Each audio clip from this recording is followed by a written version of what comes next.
Disorder, the strangest thing I've encountered in my lifetime. So, what is the purpose of this post? The mother of my child was diagnosed with dissociative identity disorder, and since then, I have not been able to find any information on it, including anyone else who has had the experience of having someone in their life who has been diagnosed with dissociative identity disorder.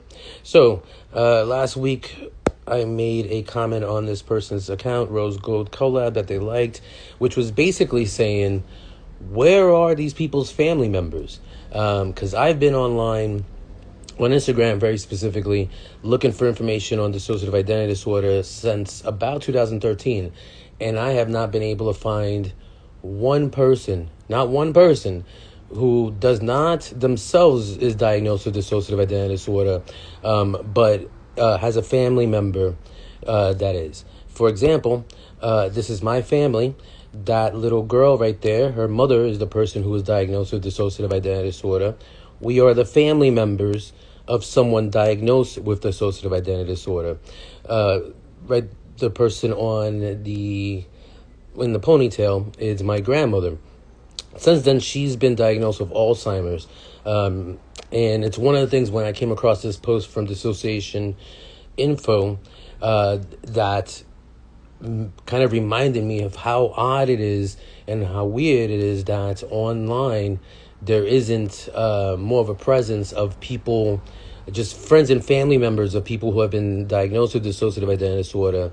And instead, it's all people who seem to either have dissociative identity disorder themselves or therapists who are looking for people who have been diagnosed, as well as, for some reason, there's not much of a U.S. presence. All these people seem to be overseas.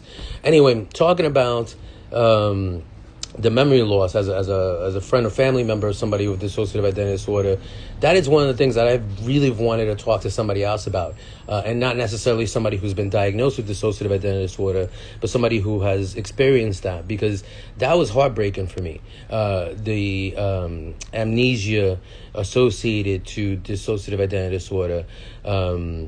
There were a couple episodes with the mother of my child before she was diagnosed, so we didn't know, or she didn't know what was happening, period.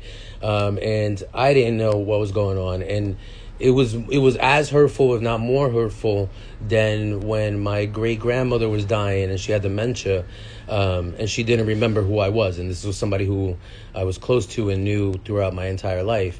And so that's kind of what I mean about how odd it is that there isn't more of a presence of people, of friends and family members, of people who know someone who's been diagnosed with dissociative identity disorder, because that, like I said, that was experiencing a switch is another thing that was very traumatic for me. But just sticking to just one topic, the memory loss or dissociative associated amnesia, basically having someone either not remember facts about themselves or our relationship, was very, very traumatic for me. And it's one of those things that I have not been able to find anyone else to talk to about it. With the mother of my child, because she's not in therapy and there's other things involved, there's also questions as to whether or not maybe she was faking it. It's harder for me to determine because I've not been able to talk to anybody else who has also had the experience of observing someone kind of go through that. Like I said, I could only kind of compare it to, it was very similar to when my great-grandmother was getting ready to pass away, and in her last days she didn't remember who I was. And that was extremely hurtful. And with the mother of my child, it was the same kind of thing. And I would imagine that it would seem that there would be other people who know people who have been diagnosed with dissociative identity disorder who have also had similar experiences and would want to, and maybe even need to, talk about it with other people. Because I know for me, it's still one of these things where, while it seems very real in certain aspects, it also seems very fake in a lot of other aspects. And one of the main ones is online, because there's such a lack of transparency. Most of the people, like I said, are overseas. They don't seem to have anybody involved in their lives, like friends or family members. They attack people, and at least I have been attacked when I've tried to find out more like kind of solid information as to, the disorder or kind of, things along that nature. It's a really weird world. So anyway, wanted to kind of get this out really quick. One, to see if there's the possibility of anybody who may have shared a similar experience as me to see this and, possibly reach out.